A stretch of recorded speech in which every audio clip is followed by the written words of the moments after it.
ఈ వీరనాట్యం పేరునికి సంబంధించి ఇన్స్ట్రుమెంటల్గా సంగీతం ఏమైనా ఉందా?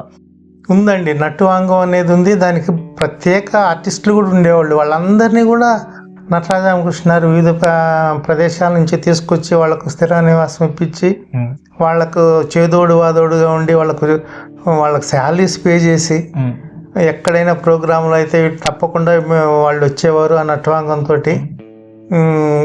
అట్లా కూడా ఆయన నటవాంగం కళాకారులందరికీ కూడా ఆదర్శప్రాయులుగా ఉండి అందరినీ తీసుకొచ్చి అందరినీ ఆ చుట్టుపక్కలే చిక్కడపల్లి త్యాగరాజన్ చుట్టుపక్కలే అందరూ ఉండేవారు, అందరూ వచ్చేవారు.